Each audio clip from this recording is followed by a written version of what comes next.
अस्सलामु अलैकुम वरहमतुल्लाहि वबरकातुहू।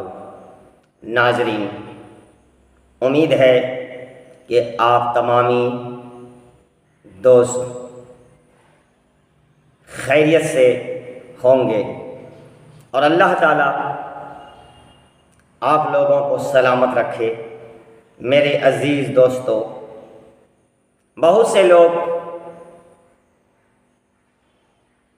कमेंट कर रहे थे कि ये ईद मिलादुन्नबी सल्लल्लाहु तआला अलैहि वसल्लम मनाना, जुलूस निकालना, रोशनी करना जायज़ है या नाजायज़, हराम है या हलाल। मेरे अजीज़ दोस्तों, सुन्नी उलमाए कराम मौकूफ़ क्या है हम आपको दिखाएंगे और देवबंदी वहाबी उलमाए कराम क्या कहते हैं वो भी दिखाएंगे। मेरे अजीज़ दोस्तों, जब 12वीं शरीफ आती है तो ये बहस हो जाती है। बहुत सारे लोग कहते हैं ये जश्न ईद मिलादुन्नबी ये बिदअत है, हराम है। बहुत सारे लोग कहते हैं गुनाह है, नाजायज़ है। हमारे बहुत सारे लोग कहते हैं जायज़ है। अब किसकी बात सही है, किसकी गलत है, किस बात पर हम अमल करें, किसको छोड़ें? मेरे दोस्तों, अजीज़ों, हम आपको दोनों को वीडियो दिखाते हैं। आप दोनों वीडियो देखिए। सबसे पहले आप ये देवबंदी वहाबी कि आप वीडियो देखिए कि ये मिलाद शरीफ के बारे में, जुलूस के बारे में, रोशनी के बारे में क्या कहते हैं। पहले आप ये वीडियो देखिए। जितने हैं खुसूसन इंडिया, पाकिस्तान और ममालिक में कि एक ईद मिलादुन्नबी मनाया जाता है, वो बर्थडे ऑफ द प्रॉफिट। और अगर आप देखेंगे ये 12 रबी अव्वल है और जहां तक कि हमें हदीस की रोशनी में हमें यह साबित नहीं होता है कि मोहम्मद सल्लल्लाहु अलैहि वसल्लम ने कभी अपना सालगिरह बनाए या साहबाज ने या ताइन या तबताइन ने कभी उनका सालगिरह बनाए। तो जब मोहम्मद सल्लल्लाहु अलैहि वसल्लम ने कभी कहा नहीं कि मेरा सालगिरह बनाओ या कभी साहबाज ने नहीं बनाए और अगर आज हम उनका सालगिरह बनाते तो ये बिदअत हो जाता है। तो सालगिरह बनाने की कोई जरूरत नहीं है। ऐसा कोई इस्लाम एक मजहब के अंदर नहीं है, कुरान में भी नहीं, शरिया में नहीं। मैंने एक और सवाल किया कि नबी अकरम सल्लल्लाहु अलैहि वसल्लम के नाम से जो लोग ईद मनाते, ईद मिलादुन्नबी बोलिए और जो भी बहरहाल अलग अलग मौलिद नाम से भी आजकल इंग्लिश वगैरह में यार मौलिद मनाते हैं, तो इसकी क्या हकीकत है? जब उनसे कहा जाता है गलत है तो वो कहते हैं बिदअत हसना है। याद रखिए, बिदअत हसना और बिदअत सय्या ऐसी कोई तफरीक जो है नबी अकरम सल्लल्लाहु अलैहि वसल्लम ने नहीं की, बल्कि नबी अकरम सल्लल्लाहु अलैहि वसल्लम ने तो जो बात की हुई कि कुल्लु बिदअतिन ज़लाला व कुल्लु ज़लालतिन फिन्नार। हर बिदत, कुल का लफ्ज़ आ गया, और कुल सारी बिदतें गुमराही और सारी गुमराही का ठिकाना जहन्नुम की आग है। तो लिहाजा यहाँ कुल में आपने तफर्रुक नहीं किया, डिफ्रेंशिएट नहीं किया, एक्सेप्ट नहीं किया कि कुल्लु बिदतिन ज़लाला कि सारी बिदत गुमराही सिवाय बिदत हसना के। नहीं, कुल जब कह दिया तो अरबी में सबके लिए इस्तेमाल होता है। खुद रसूलुल्लाह सल्लल्लाहु अलैहि वसल्लम अपना बर्थडे नहीं मना रहे, अपनी जन्मदिन नहीं मना रहे, अपनी यौम पैदाइश नहीं मना रहे। और आगे बढ़िए आप, हजरत सैयदना अबू बकर सिद्दीक का दौर आया, 2.5 बरस हुकूमत के सैयदना अबू बकर सिद्दीक कमोवेश, उन्होंने भी कम से कम 2 मरतबा रबीउल अव्वल की तारीख आई थी कि नहीं आई थी? है? उनसे बढ़कर के मोहब्बत करने वाला कोई पैदा हो सकता है? उन्होंने भी नहीं मनाई। सैयदना उमर फारूक आजम का दौर आया, सैयदना उस्मान गनी का दौर आया, सैयदना हजरत अली रजी अल्लाह तआला सहाबा का, बल्कि आखिरी सहाबी 90 साल के बाद इस दुनिया से कूच करता है। कितना? 90 साल तक सहाबा जिंदा थे। कोई दुनिया का माई का लाल नहीं बता सकता कि 90 मरतबा कम से कम 12 रबीउल अव्वल आई थी, लेकिन किसी सहाबी ने आप सल्लल्लाहु अलैहि वसल्लम के नाम का सहारा लेकर जश्न मीलाद मनाया हो, मिलादुन्नबी मनाया हो। जी, ईद मिलाद मनाना इस्लाम में इजाफा है, इस्लाम में वेल्डिंग है, टाट की पेवंदकारी है। नबी सल्लल्लाहु अलैहि वसल्लम ने अपनी जिंदगी के अंदर जितने रबीउल अव्वल आए कभी ईद मिलाद नहीं मनाई। मुझे कल ही किसी भाई ने क्लिप भेजा हजरत कादरी साहब का, वो खोल के बैठे हैं किताबें, 10वीं सदी में उसने मनाया, 12वीं सदी में उसने मनाया, 9वीं सदी में उसने मनाया, 8वीं सदी में उसने मनाया, बुजुर्गों के हवाले दे रहे हैं। हम कहते हैं भाई आपने ये हवाले देके क्या कमाल कर लिया? ये तो हम खुद मान रहे हैं कि ये काम शुरू हुआ है 6वीं सदी हिजरी के लास्ट में। मलक मुजफ्फर ने, शाह अरबल ने इस बिदअत की बुनियाद रखी। अगर आपको दावा है ईमान का, अकीदे का, तो मुझे दिखाओ अबू बकर ने मनाया, उमर, उस्मान, तलहा, साद, सईद, जुबैर रिज़वानुल्लाह अलैहिम अजमईन। मेरे दोस्तों, अजीजों, आपने देखा कि ये देवबंदी वहाबी के उलमा हैं जो हमारे नबी करीम सल्लल्लाहु अलैहि वसल्लम के जुलूस या ईद मिलादुन नबी सल्लल्लाहु अलैहि वसल्लम को ये बिदअत बताते हैं, हराम बताते हैं। अब आप हजरात हमारे सुन्नी उलमाए कराम की भी तकरीर सुने कि हमारे उलमाए कराम क्या फरमा रहा है कि बढ़ते बढ़ते हर चीज में तरक्कियां होती रहती हैं। सबसे बड़ा सवाल सुन्नियों से यही किया जा, सहाबा ने मनाया था, ताबईन ने मनाया था, औलिया ने मनाया था, ये तो अब के ज़माने में मनाया जा रहा है। जुलूस जो है इसकी तारीख आला हज़रत फ़ाज़िल बरेलवी रहमतुल्लाह ताला अलैह ने भी फरमाया। 8वीं सदी हिजरी में बाज़ उशाकान रसूल ने जुलूस निकाल कर अपने आका की बारगाह में खिराज अकीदत पेश किया, लेकिन उस वक्त मौजूद उम्मत के सारे उलमा ने उसको बुरा नहीं समझा, उसको ख़राब नहीं समझा। बहरहाल मैं आपको बताऊं, सहाबा ने मनाया था, ये बार बार सवाल करते हो, ताबईन ने मनाया था, अरे मियाँ वो तो रोज़ मनाते थे मेरे आका की मिला, तुम तो 12 रबीउल अव्वल साल में एक बार कर रहे हो। सहाबा रोज मनाते थे। मीलाद का मतलब क्या है? जाओ पूछो, हसन बिन साबित हमेशा कहते थे, व अहसनु मिनका लम तरा कत्तु आइनी व अजमलु मिनका लम तलिदिन निसाउ। यही तो मीलाद मुस्तफ़ा है। ऐ रसूल, आपसे ज्यादा हसीन मैंने किसी को देखा नहीं, आपसे ज्यादा खूबसूरत किसी माँ ने जना नहीं। ये तो सहाबा मीलाद नहीं मना रहे हैं। सहाबा कराम हुजूर अकरम सल्लल्लाहु ताला अलैहि वसल्लम के कसीदे पढ़ते थे। अब आओ हिजरत का वो वाक़या तो सुनो जरा। अल्लाह के हबीब सल्लल्लाहु ताला अलैहि वसल्लम जब तशरीफ ला रहे थे मक्का से मदीना तैयबा, 14 दिन तक मदीने वालों ने इंतजार किया है। तुम 11 रोज से इंतजार कर रहे हो, 12वीं शब आएगी। मदीने वाले 14 दिन तक, जैसे ही हुजूर मक्का से निकल चुके खबर हुई, मदीने के सारे लोग टीलों पर जाकर खड़े होते थे और इंतजार करते थे कि वो नूर वाला कब तशरीफ ला रहा है, रसूल पाक सल्लल्लाहु ताला अलैहि वसल्लम कब आ रहे। मदीने वालों ने, बहुत सारे लोगों ने देखा नहीं था, देखने की तड़प थी। मुझे बताओ, आज आप मीलाद की घड़ी के इंतजार में बैठे होते हैं अदब से, ये इंतजार है? ये मदीने वालों की सुन्नत ही तो है। वो 14 दिन तक इंतजार की आमद मुस्तफ़ा का।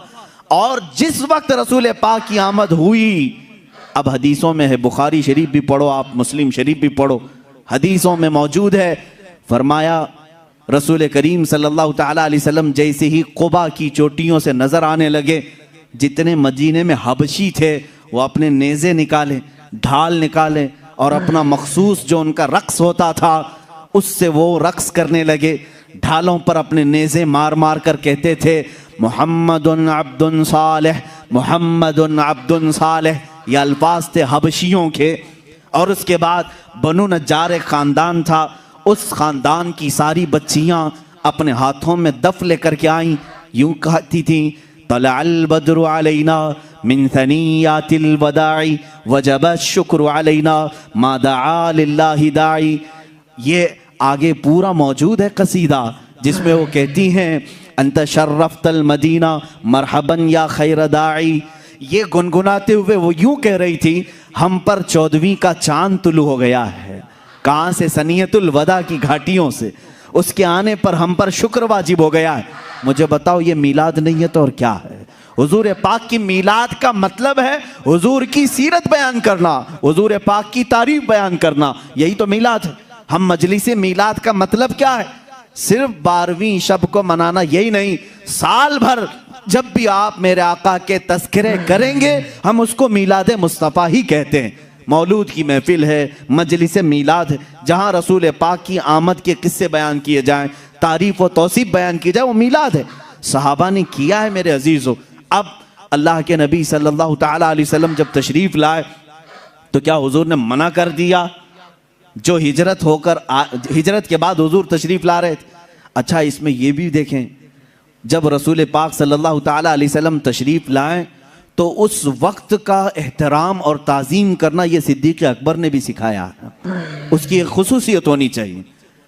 जाहिर सी बात है, आज आप हमारे मिंबर को, हमारे यहाँ पर स्टेज को अलग अंदाज से देख रहे होंगे, इसलिए कि ये आए हैं मीलाद मुस्तफ़ा के एहतराम में।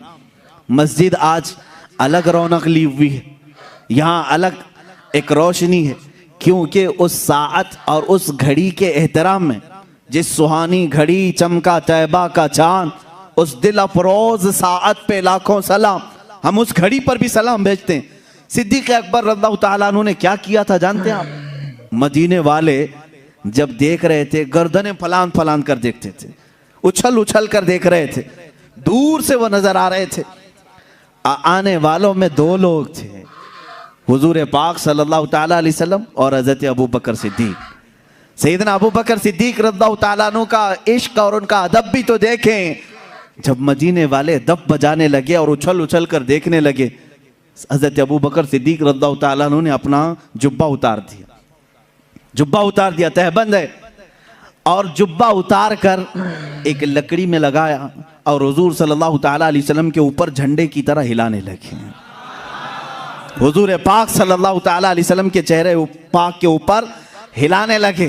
क्यों किया ऐसा उन्होंने? क्यों किया? यही तो हम भी कहते हैं, जब वो आमद मुस्तफ़ा हो तो हम लहराते हैं, लोगों को बताते हैं कि ये घड़ी आम घड़ी नहीं है। हज़रत अबू बकर सिद्दीक ने यूं किया। हुजूर पाक सल्लल्लाहु ताला अलैहि वसल्लम ने उनसे पूछा भी, अबू बकर इतने दिन से मक्का से चले यहाँ तक पहुँचे, वो आपने जुब्बा उतारा नहीं, लहराया नहीं, मदीना करीब आया और तुम ये अपना जुब्बा उतार करके लहरा रहे हो।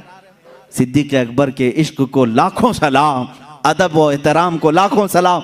अर्ज करते हैं, आका बहुत सारे मदीने वालों ने आपको अब तक देखा नहीं, मैं ये सोचता हूँ कहीं वो गलती से मुझे रसूल ना समझ लें। मैंने अपना जुब्बा उतार दिया है ताकि मदीने वालों को पता चले आका और है, गुलाम और है। झंडे लहराते हैं तो पता चलता है आका तशरीफ ला रहे हैं। ये सिद्दीक़ अकबर ने करके बताया है। जब रसूल तशरीफ ला रहे हो तो झंडे लहराए जाते हैं, इसलिए कि उस घड़ी का अदब हो, उसका एहतराम हो।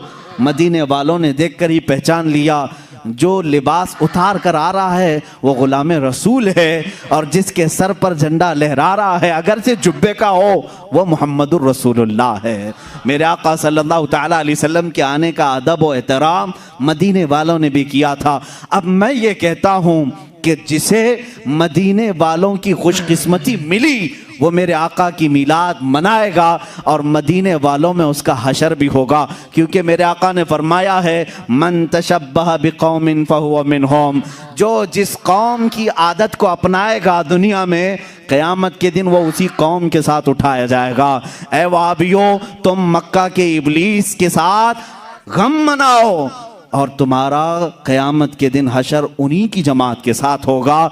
हम आज कुमकुमे भी लगाएं, झंडे भी लहराएं, 12वीं शब को अलल ऐलान कहें कि आई नई हुकूमत, सिक्का नया चलेगा, आलम में रंग बदला सुबह शबे विलादत। हम इस फ़ख्र के साथ कहेंगे, इसलिए कि मदीने वाली कौम के तरीके पर हमने किया है। और रसूल ने फरमाया, जो जिस कौम की मुशाबहत करता है क़यामत के दिन वो उसी के साथ उठाया जाएगा। फ़ख्र करो, क़यामत के दिन इंशाअल्लाह हम सब मदीने वालों के साथ उठाए जाएंगे। तर्जुमा भी किया, आला हज़रत ने किया।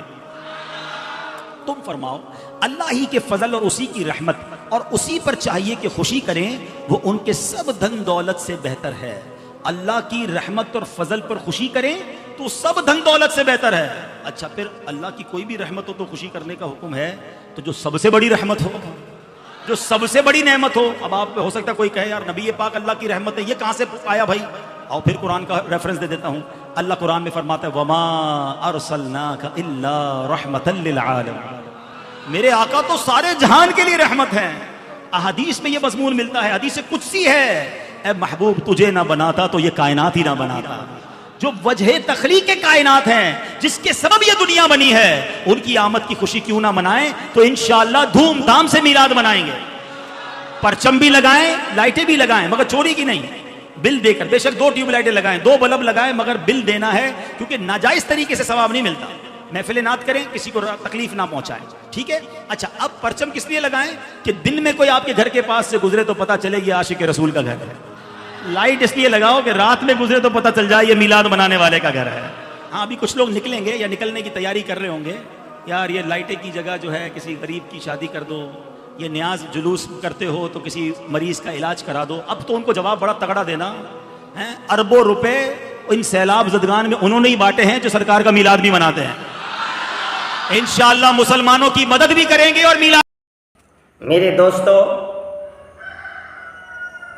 देवंदी वहाबी ने यूं तो जश्न ईद मिलाद नबी सल्लल्लाहु अलैहि वसल्लम के खिलाफ बहुत शोरगुल मचाया, खूब गुमराहियां फैलाई, मकरो फरेब किया जश्न ईद मिलाद नबी सल्लल्लाहु अलैहि वसल्लम के बारे में। जिन देवंदियों वहाबियों को ये बात समझ में आ गई तो हकीकत पसंदी के काम लिया और अपना इंतिसाब देवंद से करने के बावजूद जश्न ईद मिलाद नबी सल्लल्लाहु अलैहि वसल्लम का जुलूस निकाला। ये शहर कानपुर का वो नज़ारा है जिनमें यकीनन देवंदियत का कलेजा जल रहा होगा, जो ईद मिलाद नबी के खिलाफ बकवास करते हैं, जो ईद मिलाद नबी सल्लल्लाहु अलैहि वसल्लम के खिलाफ बकवास करते हैं। शहर कानपुर का जुलूस ये 2024 में पहली बार नहीं निकला, पहली बार नहीं निकाला गया है, बल्कि बरसों से निकाला आ रहा है। बल्कि आप हर साल परेशान और शौकत से निकालते हैं। पहले ये जुलूस देखिए, ये जुलूस कानपुर के देवबंदियों ने निकाला है, वहाबियों ने ये जुलूस मोहम्मदी को निकाला है। जो है तहे दिल से उन नमूनों पे शुक्रिया अदा करती है और अल्लाह से दुआ करती है कि अल्लाह तबारक व तआला आपको मेहनत को कबूल फरमाए और इसी तरीके से हम और शांति को कायम रखने की तौफीक अता फरमाए। ये जुलूस जो आज हम आका सल्लल्लाहु अलैहि वसल्लम की विरासत बासादत के मौके के ऊपर जो है मना रहे हैं, खुशियां मना रहे हैं, ये वो आका सल्लल्लाहु अलैहि वसल्लम है कि जिसके सदक़े में अल्लाह तबारक व तआला ने आसमान को पैदा किया, ज़मीन और चांद सूरज और सितारे को बनाया।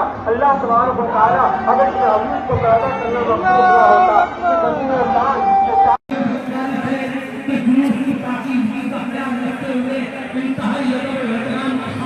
भाई आगे हो जाइए। अच्छा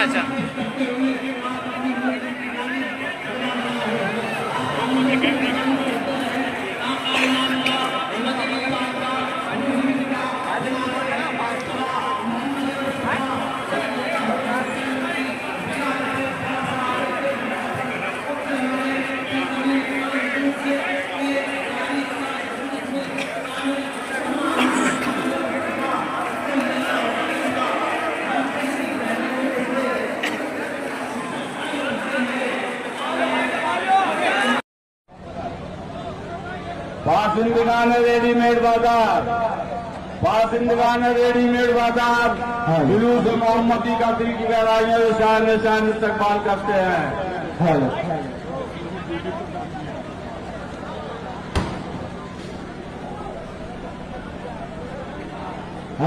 पासिंदगान रेडीमेड बाजार जुलूस मोहम्मदी का दिल की गहराइयों से शान निशान इस्तकबाल करते हैं।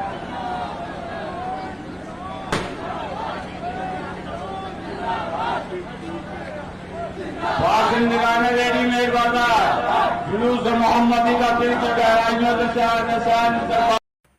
सामईन, नाजरीन, आपने मुलाहजा फरमा लिया कि कानपुर के उलमाए देवबंद ने इन देवबंदियों वहाबियों पर जोरदार तमाचा मारा और जुलूस निकालकर ये बात साबित कर दिया कि हम तुम्हारी तरह बदअकल नहीं हैं, हम बात समझते भी हैं और अमल भी करते हैं। नाजरीन, आइए देवबंदी उलमा से देवबंदी उलमा से हम क्या बताएंगे, आप देवबंदी उलमा ही से सुन लीजिए कि ये कानपुर के देवबंदी उलमा कब से ये जुलूस मोहम्मदी निकाल रहा है, आप खुद उन्हीं के ज़बान से सुनिए। जमीयत इसका नेतृत्व कर रही है। इसकी सारी तैयारियां, इंतजामात, रूट के इंतजामात, प्रशासनिक अधिकारियों की जो इसमें जिम्मेदारियां हैं उनके साथ बैठक, ये सारे काम नगर जमीयत के पदाधिकारी करते चले आ रहे हैं। 74 वर्ष से नगर जमीयत इसको उठा रही है। पिछले 2 साल कोरोना की वजह से ये जुलूस नहीं निकल सका था। इस साल हालात ठीक हो गए हैं और उसी तरह अपनी पूरी शान और शौकत के साथ एक बार फिर ये जुलूस उठने जा रहा है। तकरीबन 3 से 4 लाख लोग इस जुलूस में शरीक होते हैं। 14.5 किलोमीटर लंबा जुलूस होता है। किसी भी तरह की राजनीतिक दल से इसका कोई लेना देना नहीं है, खालिद धार्मिक जुलूस है और सारे धर्मों के लोग इसमें पूरी इज्जत के साथ और पूरे शौक के साथ इसमें शरीक होते हैं।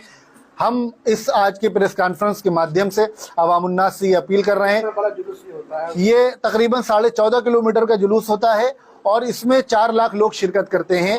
इसे एशिया का सबसे बड़ा जुलूस कहा जाता है।